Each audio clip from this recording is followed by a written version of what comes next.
الحمد لله نحمده ونستعينه ونستغفره ونؤمن به ونتوكل عليه ونعوذ بالله من شرور أنفسنا ومن سيئات أعمالنا من يهده الله فلا مضل له ومن يضلله فلا هادي له وأشهد أن لا إله إلا الله وحده لا شريك له وأشهد أن محمدًا عبده ورسوله أرسله بالحق بشيرًا ونذيرًا وداعيًا إلى الله بإذنه وسراجًا منيرًا أما بعد فأعوذ بالله من الشيطان الرجيم بسم الله الرحمن الرحيم يا أيها الناس اتقوا ربكم الذي خلقكم من نفس واحدة وخلق منها زوجها وبث منهما رجالا كثيرا ونساء واتقوا الله الذي تساءلون به والأرحام إن الله كان عليكم رقيبا يا أيها الذين آمنوا اتقوا الله حق تقاته ولا تموتن إلا وأنتم مسلمون يا أيها الذين آمنوا اتقوا الله وقولوا قولا سديدا يصلح لكم أعمالكم ويغفر لكم ذنوبكم ومن يطع الله ورسوله فقد فاز فوزا عظيما فأعوذ بالله من الشيطان الرجيم بسم الله الرحمن الرحيم وما آتاكم الرسول فخذوه وما نهاكم عنه فانتهوا আলহামদুলিল্লাহ যাবতীয় প্রশংসা গুণগান সিফতসানা আল্লাহ সুবহানাহু ওয়া তাআলার জন্য, যে আল্লাহ রাব্বুল আলামিন আমাদের সৃষ্টিকর্তা, আমাদের রিজিক দাতা, আমাদের হায়াত এবং মওতের মালিক, যিনি আমাদেরকে সুস্থ রেখেছেন, অসংখ্য অগণিত নিয়ামত দিয়ে ভরপুর করে রেখেছেন। নিয়ামত সমূহের মাঝে সর্বশ্রেষ্ঠ নিয়ামত ইসলামের ওপর টিকে থাকার তৌফিক দান করেছেন। সে আল্লাহ রাব্বুল আলামিনের দরবারে জানাই কালিমাতুশ শুকর। আমরা সকলেই বলি আলহামদুলিল্লাহ। অগণিত দরুদ এবং শান্তি দ্বারা পেশ করি সকল নবী ও আম্বিয়া ইকরামদের প্রতি, বিশেষ করে নবীগণদের ইমাম সৈয়দুল মুরসালিন খাতামুন নবিয়্যিন মুহাম্মদ মুস্তাফা সাল্লাল্লাহু আলাইহি ওয়াসাল্লামের উপর। অতঃপর উপস্থিত মুসল্লিবৃন্দ, আজকে জুমার সংক্ষিপ্ত সময় আলোচনার বিষয়বস্তু হবে ঈদে মিলাদুন্নবী, তথাকথিত ঈদে মিলাদুন্নবী। আমরা সকলে জানি যে আল্লাহ রাব্বুল আলামিন নবী সাল্লাল্লাহু আলাইহি ওয়াসাল্লামকে পৃথিবীর বুকে জন্মগ্রহণ করিয়েছেন রবিউল আউয়াল মাসে। রবিউল আউয়াল মাসে আজকে হচ্ছে রবিউল আউয়াল মাসের 12 তারিখ, 8 তারিখ। আজকে রবিউল আউয়াল মাসের হচ্ছে 8 তারিখ। আমরা আমাদের সমাজে দেখতে পাই নবী সাল্লাল্লাহু আলাইহি ওয়াসাল্লামের জন্মদিবসকে কেন্দ্র করে অসংখ্য অগণিত কার্যক্রম, যা ইসলাম কখনোই সমর্থন করে না। যারা নবী সাল্লাল্লাহু আলাইহি ওয়াসাল্লামের জন্মদিবস পালন করতে করে, তারা 12 রবিউল আউয়ালকে নবী সাল্লাল্লাহু আলাইহি ওয়াসাল্লামের জন্মদিবস হিসাবে গ্রহণ করে থাকে। অথচ নবী সাল্লাল্লাহু আলাইহি ওয়াসাল্লাম 12 রবিউল আউয়ালে জন্মগ্রহণ করেছেন কি না সেটা নিয়ে ইখতিলাফ আছে, মতানৈক্য আছে। আজকের খুতবার অল্প সময়ে সকল বিষয় তুলে ধরার চেষ্টা করব ইনশাআল্লাহ। প্রথমত আমরা জানি যে ঈদ মিলাদুন নবী এটা কাকে বলে। ঈদ শব্দের অর্থ আনন্দ, যেটা বারবার ঘুরে আসে, আর মিলাদুন শব্দের অর্থ হচ্ছে জন্ম। তাহলে নবী মিলাদুন নবী, নবী সাল্লাল্লাহু আলাইহি ওয়াসাল্লামের জন্মদিবস যেটা বারবার ঘুরে আসে, এটা হচ্ছে স্বাভাবিক অর্থ। ঈদে মিলাদুন নবী, নবী সাল্লাল্লাহু আলাইহি ওয়াসাল্লামের জন্মদিবস, এটা বছরে প্রত্যেকবারই আসে, এটা নিয়ে কোনো সংশয় নয়। কিন্তু সমস্যা হচ্ছে নবী সাল্লাল্লাহু আলাইহি ওয়াসাল্লাম এটাকে কতটুকু সমর্থন করেছেন এবং সাহাবীরা এটাকে কিভাবে গ্রহণ করেছেন এবং পরবর্তীতে আমরা সেটাকে কিভাবে গ্রহণ করছি, এটা নিয়ে সমস্যা। তার আগে জানি যে নবী সাল্লাল্লাহু আলাইহি সাল্লামের জামানায় তো এটা ছিল না। সাহাবীরা যতদিন জীবিত ছিলেন ততদিন পর্যন্তও ছিল না। উমাইয়া খেলাফত যতদিন ছিল ততদিনও ছিল না। আব্বাসী খেলাফত যতদিন ছিল তারপরও ছিল না। সালাহুদ্দিন আইয়ুবী যখন মিশরের খলিফা, ফাতিমি খেলাফতকে যখন সালাহুদ্দিন আইয়ুবী ধ্বংস করলেন, শিয়া ফাতিমি খেলাফত, তখন তিনি মিশর থেকে মুসলিম সাম্রাজ্যের যে অঞ্চলগুলি আছে তার মাঝে একটা হচ্ছে ইরাক, ইরাকের একজন গভর্নর পাঠিয়েছিলেন যার নাম হচ্ছে আবু সাইদ মুজাফফর উদ্দিন কুকুবুরি, আবু সাইদ মুজাফফর। এই ইরাকের আরেকটা অঞ্চল, ছোট্ট অঞ্চল, সেই অঞ্চলটার নাম হচ্ছে ইরবল। এই ইরবল অঞ্চলের গভর্নর ছিলেন। এই গভর্নরকে সালাউদ্দিন আইয়ুবী মিশর থেকে পাঠিয়েছিলেন। এই আবু সাইদ মুজাফফর উদ্দিনের মাধ্যমেই এই মিলাদুন নবী, নবী সাল্লাল্লাহু আলাইহি সাল্লামের জন্মদিবস নামক বিদআতটি আমাদের সমাজে ফুটে উঠেছে। সর্বপ্রথম প্রায় 604 অথবা 625 হিজরি সাল হিসাবে যদি আমরা গণনা করি, আর যদি আমরা বাংলা খ্রিস্টাব্দ সাল হিসাবে গণনা করি, তাহলে 1207 থেকে 1225, এখন তো 2000 সাল, 2026 চলছে, তাহলে 1207 থেকে 1225 এর মধ্যবর্তী সময়ে এই বিদআতটার উৎপত্তি হয়। তাহলে প্রথমেই কিন্তু প্রশ্ন ছুড়ে দেওয়া যায় যে নবী সাল্লাল্লাহু আলাইহি ওয়াসাল্লাম মৃত্যুবরণ করেছেন তখন 11 হিজরিতে নবী সাল্লাল্লাহু আলাইহি সাল্লাম মৃত্যুবরণ করেছেন। আর এই বিদআতটা চালু হলো 604 হিজরিতে, 604 অথবা 625, প্রায় 593 থেকে 600 বছর পরে। তো 600 বছর পরে নবী সাল্লাল্লাহু আলাইহি সাল্লামের জন্মদিবস পালন করতে হবে, এটা কে বলল? 600 বছর পরে যে বিধানটা আসলো, এই বিধানের হুকুমটা কে দিলেন? আল্লাহ রাসূল সাল্লাল্লাহু আলাইহি সাল্লাম তো নিশ্চিত দেননি। কারণ আল্লাহ রাব্বুল আলামিন মহাগ্রন্থ আল কোরআনে বলেছেন, ওমা মুহাম্মাদুন ইল্লা, আল্লাহ নবী সাল্লাল্লাহু আলাইহি সাল্লাম বলেছেন, জানা খাতামুন নবী লা নবিয়্যা বাদি, আমি হচ্ছি সর্বশেষ নবী, আমার পরে কোনো নবী নাই। তো নবুয়াতের দরজা বন্ধ হয়ে গেছে নবী সাল্লাল্লাহু আলাইহি সাল্লামের মৃত্যুর পরে। মৃত্যুর মাধ্যমে নবী সাল্লাল্লাহু আলাইহি সাল্লামের মৃত্যুর মাধ্যমে নবুয়াতের দরজা বন্ধ হয়ে গেছে, ওহী আসা বন্ধ হয়ে গেছে।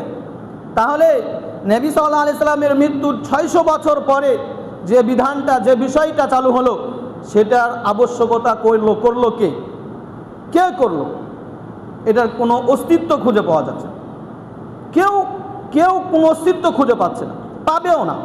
কারণ 600 বছর পরে কেউ তো এটাকে আবশ্যক করতে পারবে না, যেহেতু ওহী বন্ধ হয়ে গেছে। তাহলে আমার আপনার মতো যারা ধর্মীয় আবেগকে পুঁজি করে নিজের পেট ভর্তি করে, আমার আপনার মতো মানুষ যারা ধর্মীয় আবেগকে পুঁজি করে নিজের জীবিকা অর্জন করে, তাদের মতো মানুষই এই বিধানটাকে চালু করেছে। সুতরাং এটা তো স্পষ্ট তো বিদআত যে এটা নবী সাল্লাল্লাহু আলাইহি সাল্লামের মৃত্যুর 600 বছর পরে প্রথম উদ্ভাবিত হলো। এখানে এটাকে আবশ্যক করার কেউ নেই। সুতরাং এটা স্পষ্টত শরীয়তের অংশ না, শরীয়ত থেকে বহির্ভূত। এটা তার জন্ম এবং তার প্রসার থেকেই বোঝা যাচ্ছে। তারপরে আসি আমরা শরীয়তের আলোকে, যেটা আমরা দেখলাম যে নবী সাল্লাল্লাহু আলাইহি সাল্লাম মৃত্যুর 600 বছর পরে এই বিধানটা আসছে, বিধায় এই বিধানের কোনো অস্তিত্ব শরীয়তে খুঁজে পাওয়া যাবে না। এখন শরীয়ত এই বিষয়গুলি সম্পর্কে কিছুই বলেনি? অবশ্যই বলেছে। শরীয়ত শুধু উসুল নীতিমালা উল্লেখ করবে, শরীয়ত শুধুমাত্র সূত্র উল্লেখ করবে। এই সূত্রের মাধ্যমে যে সকল কাজ মানে ইসলামের বহির্ভূত সেটা অটোমেটিক পড়ে যাবে এই সূত্রের মধ্যে।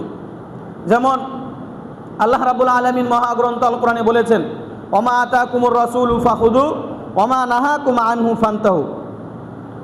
রাসূল তোমাদেরকে যা নিয়ে এসেছেন, যা তোমাদেরকে দিয়েছেন সেটা তোমরা গ্রহণ করো, যা তিনি তোমাদেরকে দেননি সেটা প্রত্যাখ্যান করো। এটা আল্লাহ রাব্বুল আলামিনের কোরআনে আয়াত যে রাসূল তোমাদেরকে যা দিয়েছেন সেটা গ্রহণ করো, আর যা দেননি সেটা প্রত্যাখ্যান করো। তাহলে 12 রবিউল আউয়াল কি নবী সাল্লাল্লাহু আলাইহি ওয়াসাল্লাম আমাদেরকে দিয়েছেন? দেননি তো। কেন দেননি? কারণ প্রায় 600 বছর পরে এটা উৎপত্তি হলো। তাই নবী সাল্লাল্লাহু আলাইহি ওয়াসাল্লাম তো দেওয়ার কোনো সুযোগই পেলেন না, যেহেতু 600 বছর পর নবী সাল্লাল্লাহু আলাইহি ওয়াসাল্লামের মৃত্যুর 600 বছর পর এটা উদ্ভাবন হলো। সুতরাং যেটা নবী সাল্লাল্লাহু আলাইহি ওয়াসাল্লাম আমাদেরকে দেননি সেটা আমরা কখনোই গ্রহণ করতে পারি না। আর আল্লাহ রাব্বুল আলামিন মহাগ্রন্থ আল কোরআনে বলেছেন, লাকাদ কানা লাকুম ফি রাসূলিল্লাহি উসওয়াতুন হাসানাহ। তোমাদের জন্য নবী সাল্লাল্লাহু আলাইহি ওয়াসাল্লামের জীবনীতেই রয়েছে তোমাদের জন্য উত্তম আদর্শ। মানে আমরা কিভাবে হাঁটবো, চলবো, ফিরবো, কিভাবে আমল করব, প্রত্যেকটার অনুসরণ নবী সাল্লাল্লাহু আলাইহি সাল্লামের জীবনীতে। আরেকটা জিনিস দেখেন যে নবী সাল্লাল্লাহু আলাইহি সাল্লামের জন্মগ্রহণের পরে মৃত্যু পর্যন্ত তার বয়স ছিল 63 বছর। 63 বছর, 40 বছর নাইলে বাদই দিলাম যে 40 বছর পর্যন্ত আল্লাহ রাব্বুল আলামিন নবী সাল্লাল্লাহু আলাইহি সাল্লামকে নবুয়াত দেননি। 40 বছর যখন নবী সাল্লাল্লাহু আলাইহি সাল্লামের বয়স, তখন আল্লাহ রাব্বুল আলামিন নবুয়াত দিলেন। নবুয়াত প্রাপ্তির পর নবী সাল্লাল্লাহু আলাইহি সাল্লামের জীবনে অতিবাহিত হয়েছে 63 বছর। এই 63 বছরের কোনো একটা হাদিস, কোনো একটা আমল, কোনো একটা কাজ দেখান যে নবী সাল্লাল্লাহু আলাইহি সাল্লাম তার জন্মদিবস কেন্দ্রিক কোনো কিছু করেছে?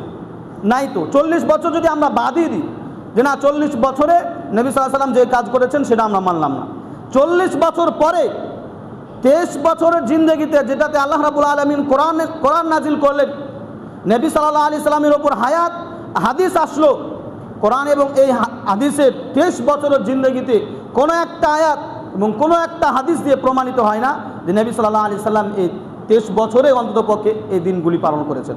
সুতরাং এটা স্পষ্টত বেদাত, এটার চাইতে পরিষ্কার জিনিস মনে হয় আর কিছুই নেই। আল্লাহ রাব্বুল আলামিন মহাগ্রন্থ আল কোরআনে বলেছেন যে আল ইয়াউমা আকমালতু লাকুম দীনাকুম ওয়া আতমামতু আলাইকুম নি'মাতি ওয়া রাদিতু লাকুমুল ইসলাম দীনা। আমি তোমাদের জন্য তোমাদের দিনকে পরিপূর্ণ করে দিলাম। ওয়া রাদিতু লাকুমুল ইসলাম দীনা, ইসলামকে তোমাদের ধর্ম হিসাবে স্বীকৃতি দিয়ে আমি সন্তুষ্ট হয়ে গেলাম। এটা আল্লাহ রাব্বুল আলামিন বলছেন যে তোমাদের জন্য তোমাদের দিনকে পরিপূর্ণ করে দিলাম, ইসলামকে তোমাদের জন্য তোমাদের ধর্ম হিসাবে স্বীকৃতি দিয়ে আমি সন্তুষ্টি হয়ে গেলাম। এই আয়াতটা যখন নাজিল হয়, এটা তো বিদায় হজের ভাষণে আল্লাহ রাব্বুল আলামিন কোরআন আয়াত নাজিল করেছেন। বিদায় হজের ভাষণে উমর রাদিয়াল্লাহু তাআলা আনহুর খেলাফতকালে একজন ইয়াহুদি উমর রাদিয়াল্লাহু তাআলা আনহুকে এসে বলছেন, ইয়া আমিরুল মুমিনিন, আপনাদের কোরআনে এমন একটা আয়াত আছে, এই আয়াতটা যদি আমরা পেতাম তাহলে যেই দিন আল্লাহ রাব্বুল আলামিন এই আয়াতটা নাজিল করেছেন ওই দিনটাকে আমরা আনন্দের দিন, ঈদের দিন হিসাবে গ্রহণ করে নিতাম। তখন ইয়াহুদিকে জিজ্ঞাসা করা হলো কোন আয়াত? তখন ইয়াহুদি বলছে যে আল ইয়াউমা আকমালতু লাকুম দীনাকুম ওয়া আতমামতু আলাইকুম নি'মাতি ওয়া রাদিতু লাকুমুল ইসলাম দীনা। যে আজকে তোমাদের জন্য তোমাদের দিনকে পরিপূর্ণ করে দিলাম এবং ইসলামকে তোমাদের ধর্ম হিসাবে স্বীকৃতি দিয়ে সন্তুষ্টি হয়ে গেলাম। এই আয়াতটা যদি আল্লাহ রাব্বুল আলামিন আমাদের উপর নাজিল করতেন, ইহুদিরা বলছেন, তাহলে ওই দিনটাকে আমরা আনন্দের দিন, ঈদের দিন হিসাবে গ্রহণ করতাম। কারণ এটার চাইতে বড় ঘোষণা তো আর নেই যে ইসলামকে আমাদের জন্য ধর্ম হিসাবে স্বীকৃতি দিয়ে আল্লাহ রাব্বুল আলামিন সন্তুষ্টি হয়ে গেছেন। ইসলামকে আমাদের জন্য ধর্ম হিসাবে স্বীকৃতি দিয়ে আল্লাহ রাব্বুল আলামিন সন্তুষ্ট হয়েছেন। এই দিন পরিপূর্ণ, এটাতে কোনো কিছু প্রবেশের সুযোগ নেই, কোনোভাবেই সুযোগ নেই। তারপরেও যদি আমি আপনি বলি যে 600 বছর পরে সেই ঈদ মিলাদুন নবী আমাকে আপনাকে পালন করতে হবে, তাহলে এটা তো নবী সাল্লাল্লাহু আলাইহি সাল্লাম করেননি। তার নবী সাল্লাল্লাহু আলাইহি সাল্লাম আমাদেরকে এমন কথা বলে যাননি যেটা আমরা এমন কাজ করছি যেটা নবী সাল্লাল্লাহু আলাইহি সাল্লাম বলে দেননি আমাদেরকে। তাই নবী সাল্লাল্লাহু আলাইহি সাল্লামের যে রিসালাতের তার যে দায়িত্ব আল্লাহ রাব্বুল আলামিন নবী সাল্লাল্লাহু আলাইহি সাল্লামকে দিয়েছেন, নবী সাল্লাল্লাহু আলাইহি সাল্লামের দায়িত্ব কী ছিল? যে আল্লাহ রাব্বুল আলামিন যে দাওয়াত এবং রিসালাত যে দায়িত্ব দিয়ে নবী সাল্লাল্লাহু আলাইহি সাল্লামকে পাঠিয়েছেন, বিদায় হজের ভাষণে নবী সাল্লাল্লাহু আলাইহি সাল্লাম সমস্ত সাহাবীদেরকে সামনে রেখে আল্লাহ রাব্বুল আলামিনকে বলছেন, হে আল্লাহ, আমি কি আপনার দায়িত্ব পরিপূর্ণ করতে পেরেছি? আপনি যে আমাকে দুনিয়াতে দায়িত্ব দিয়ে পাঠিয়েছেন সেটাকে আমি পূর্ণ পঙ্খানুপুঙ্খানুভাবে আদায় করতে পেরেছি? সমস্ত সাহাবী এক বাক্যে স্বীকৃতি দিয়েছে যে হ্যাঁ, আপনাকে আল্লাহ রাব্বুল আলামিন যে দায়িত্ব দিয়ে পাঠিয়েছেন সেটা আপনি পঙ্খানুপুঙ্খানুভাবে আদায় করেছেন, পঙ্খানুপুঙ্খানুভাবে আদায় করেছেন। এটা রাসূল সাল্লাল্লাহু আলাইহি সাল্লামের সমস্ত সাহাবী এর সাক্ষ্য দিয়েছে যে আপনার দায়িত্ব আপনি পরিপূর্ণভাবে আদায় করেছেন। পরবর্তীতে আমি আপনি যে এমন একটা কাজ করছি যেটা নবী সাল্লাল্লাহু আলাইহি সাল্লাম বলেননি, তাহলে বলেন তো নবী সাল্লাল্লাহু আলাইহি সাল্লামের দায়িত্ব সম্পর্কে আমি আপনি অপবাদ দিলাম কিনা? নবী সাল্লাল্লাহু আলাইহি সাল্লাম আমাদেরকে যেটা বলেননি সেটা যদি আমি করি, তাহলে নবী সাল্লাল্লাহু আলাইহি সাল্লামের না বলা কাজ আমি করছি, তার মানে নবী সাল্লাল্লাহু আলাইহি সাল্লাম তার পরিপূর্ণ দায়িত্ব পালন করেননি। নবী সাল্লাল্লাহু আলাইহি সাল্লামকে আমি আপনি অপবাদ দিলাম। নবী সাল্লাল্লাহু আলাইহি সাল্লামকে অপবাদ দিয়ে আমি আপনি কখনো জান্নাতে যেতে পারবো? অসম্ভব, পারবো না, অসম্ভব, পারবো না। সুতরাং নবী সাল্লাল্লাহু আলাইহি সাল্লাম আমাদেরকে যেটা দেননি সেটা কখনোই ইসলামের অন্তর্ভুক্ত বিষয় নয়, সেটা প্রত্যাখ্যিত। আল্লাহ রাসূল বলেছেন, মান আহদাসা ফি আমরিনা হাযা মা লাইসা মিনহু ফাহুয়া রাদ্দুন। যে ব্যক্তি এমন কোনো কাজ করলো যেই কাজটা আমাদের ধর্মের, আমাদের বিধিনিষেধের অন্তর্ভুক্ত নয়, সেটা প্রত্যাখ্যাত। তাহলে 12 রবিউল আউয়ালে যে ঈদে মিলাদুন নবী পালন করা হয় সেটা কি শরীয়তের অন্তর্ভুক্ত? কখনোই নয়, কোনো অবস্থাতেই নেই, কোনোভাবেই এই কাজ শরীয়তের অন্তর্ভুক্ত হতে পারে না। এটা অবশ্যই প্রত্যাখ্যাত, এটা স্পষ্টত বিদআত। আল্লাহ রাসূল সাল্লাল্লাহু আলাইহি ওয়াসাল্লাম বলেছেন, কুল্লু বিদআতিন যালালা, প্রত্যেকটা বিদআতই হচ্ছে ভ্রষ্টতা, ওয়া কুল্লু যালালাতিন ফিন্নার, আর প্রত্যেকটা ভ্রষ্টতাই মানুষকে জাহান্নামে নিয়ে যায়, প্রত্যেকটা ভ্রষ্টতায়। আলী রাদিয়াল্লাহু তাআলা আনহুকে আল্লাহ রাসূল সাল্লাল্লাহু আলাইহি ওয়াসাল্লাম 4টি বাক্য শিক্ষা দিয়েছিলেন। তার মধ্যে একটা বাক্য হচ্ছে লাআনাল্লাহু মান আওয়া মুহদিসান। ওই ব্যক্তির ওপর আল্লাহ রাব্বুল আলামিনের লানত যেই ব্যক্তি বিদআতি কর্মকাণ্ডকে আশ্রয় দিল এবং বিদআতিকে আশ্রয় দিল, ওই ব্যক্তির ওপর আল্লাহ রাব্বুল আলামিনের লানত। সুতরাং আমি আপনি যদি এই ধরনের বিদআতে জড়িত থাকি, আল্লাহ রাব্বুল আলামিন আমার আপনার ওপর লানত করেছেন। আল্লাহ রাব্বুল আলামিনের লানত মানে কি? আল্লাহ রাব্বুল আলামিন আমার আপনার ওপর রহমত করা থেকে বিরত থাকবেন, রহমত দয়া করা থেকে বিরত থাকবেন। আমি যদি বিদআতির কর্মকাণ্ডকে কোনোভাবে আশ্রয় দিই, কোনোভাবে বিদআতি ব্যক্তিকে যদি আশ্রয় দিই, ব্যক্তিকে আশ্রয় দেওয়া এবং কর্মকাণ্ডকে আশ্রয় দেওয়াতেই আল্লাহ রাব্বুল আলামিন আমার আপনার ওপর লানত করেছেন। সুতরাং স্পষ্টত যেটা বোঝা গেল যে এটা বিদআত, সুতরাং এটা থেকে বিরত থাকা আমাদের সকলের ইমানি দায়িত্ব, সকলের ইমানি দায়িত্ব, অন্যথায় এই দায়িত্ব পরিপূর্ণ হবে না। তাহলে আমরা প্রথমত বুঝতে পারলাম যে ইতিহাস থেকেই বোঝা যাচ্ছে এটার কোনো অস্তিত্ব নেই, আবার শরীয়তে এটার কোনো দলিল নেই, শরীয়তের কোনো দলিল নেই। শরীয়ত তো নবী সাল্লাল্লাহু আলাইহি ওয়াসাল্লাম যতদিন পর্যন্ত জীবিত ছিলেন ততদিন পর্যন্ত শরীয়ত এসেছে। নবী সাল্লাল্লাহু আলাইহি ওয়াসাল্লামের মৃত্যুর পরে সাহাবীদের কাজও কিন্তু আমাদের জন্য শরীয়ত। আল্লাহ রাসূল সাল্লাল্লাহু আলাইহি ওয়াসাল্লাম বসে আছেন, ভাষণ দিচ্ছেন একটা। ইরবাদ ইবনে সারিয়া একজন সাহাবী, ইরবাদ ইবনে সারিয়া আল্লাহ রাসূল সাল্লাল্লাহু আলাইহি ওয়াসাল্লামকে বলছেন, ইয়া রাসূলুল্লাহ, ওয়াযানা রাসূল সাল্লাল্লাহু আলাইহি ওয়াসাল্লাম, নবী সাল্লাল্লাহু আলাইহি ওয়াসাল্লাম আমাদেরকে ওয়াজ করছেন, ওসিয়ত করছেন। তো বক্তব্য দেওয়াতেই বোঝা যাচ্ছে কান্নাহু মাউইযাতু মুওয়াদ্দিইন, যে এই বক্তব্যটা হয়তোবা নবী সাল্লাল্লাহু আলাইহি সাল্লামের জীবনের সর্বশেষ বক্তব্য। তো নবী সাল্লাল্লাহু আলাইহি সাল্লামের বক্তব্যর আকার ইঙ্গিত এবং বাচনভঙ্গি, উচ্চারণ ভঙ্গি, এই অবস্থা দেখেই সাহাবীরা বুঝছেন যেটা নবী সাল্লাল্লাহু আলাইহি সাল্লামের জীবনের হয়তোবা শেষ বক্তব্য। এজন্য আল্লাহ রাসূল সাল্লাল্লাহু আলাইহি সাল্লামকে বললেন, ইয়া রাসূলুল্লাহ আউসিনি, আপনি আমাদেরকে কিছু ওসিয়ত করে যান, আপনি আমাদেরকে কিছু বলে যান। যদি আপনার জীবনের সর্বশেষ বক্তব্য এটা হয়, তাহলে এরপরে তো আমরা আপনাকে পাবো না, তা আপনি আমাদেরকে কিছু ওসিয়ত করে যান। আল্লাহ রাসূল সাল্লাল্লাহু আলাইহি সাল্লাম তখন বলছেন, উসিকুম বিতাকওয়াল্লাহ, আমি সর্বপ্রথম তোমাদেরকে যে কাজটার ওসিয়ত করছি সেটা হচ্ছে আল্লাহ ভীতি, আল্লাহকে সর্ব অবস্থায় ভয় করবে। তারপরে ওয়াইন্নাহু বাদি মাইয়াসরা ইখতিলাফান কাসীরা, আমার মৃত্যুর পরে অনেক ইখতিলাফ, মতনৈক্য দেখতে পাবে। আমার মৃত্যুর পরে অনেক মতনৈক্য দেখা যাবে। তো মতনৈক্যর সময় তোমরা আলাইকুম বিসুন্নতি ওয়া সুন্নতি আল খুলাফা আর রাশিদিন, যখন মতনৈক্য দেখা দিবে তখন তোমাদের উপর আবশ্যক হচ্ছে আমার সুন্নতকে আঁকড়ে ধরবে এবং খুলাফা রাশিদিনদের সুন্নাতকে আঁকড়ে ধরবে।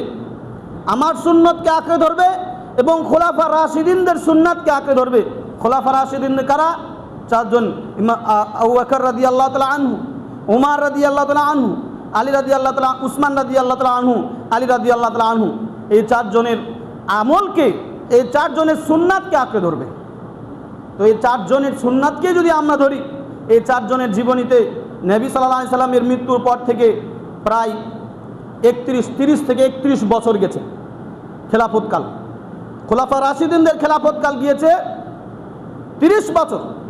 তো তখন তো তারা রাজা, খলিফা, তো ওরা খেলাফতকাল পরিচালিত করেছে কোরআন এবং সুন্নাহ অনুযায়ী। এটা নিয়ে কোনো দ্বিমত নেই, কোনো সন্দেহ নেই যে খোলাফা রাশিদিন যারা, তারা খেলাফতকাল পরিচালিত করেছে কোরআন এবং সুন্নাহ দিয়ে। কোরআন এবং সুন্নাহ দিয়ে পরিচালিত খেলাফতের কোনো একটা কর্মকাণ্ড আপনি দেখান যে নবী সাল্লাল্লাহু আলাইহি সাল্লামের জীবনের যে জন্মদিবস পালন করেছে, নাই। আল্লাহ রাব্বুল আলামিন কোরআনে বলেছেন, ফাইন আমানু বিমিসলি মা আমানতুম বিহি ফাকাদ ইহতারাউ। ফাইন আমানু, যদি তারা ঈমান আনে, বিমিসলি মা আমানতুম বিহি, তোমাদের মতো, তোমাদের ঈমান আনার মতো যদি তারা ঈমান আনে, তোমরা এবং তারা কারা? যদি তারা ঈমান আনে, তারা বলতে যারা নবী সাল্লাল্লাহু আলাইহি সাল্লামকে দেখেনি, যারা নবী সাল্লাল্লাহু আলাইহি সাল্লামকে দেখেনি তারপরেও তারা নবী সাল্লাল্লাহু আলাইহি সাল্লামকে বিশ্বাস করেছে। তাহলে আমরা যদি ঈমান আনি, বিমিসলি মা আমানতুম, তোমরা যেভাবে ঈমান এনেছো, এখানে তোমরা বলতে সাহাবীরা, তাহলে সাহাবীরা যেভাবে ঈমান এনেছে, সাহাবীরা যেভাবে নবী সাল্লাল্লাহু আলাইহি সাল্লামকে বিশ্বাস করেছে, সাহাবীরা যেভাবে আল্লাহ রাব্বুল আলামিনের শরীয়তকে গ্রহণ করেছে, সেভাবে যদি আমরা ঈমান আনি এবং সেই শরীয়তকে সেভাবে গ্রহণ করি, ফাকাদ ইহতাদাউ, তাহলে তারা হেদায়েত প্রাপ্ত হবে, আমরা হেদায়েত প্রাপ্ত হব। তাহলে আমাদের হেদায়েত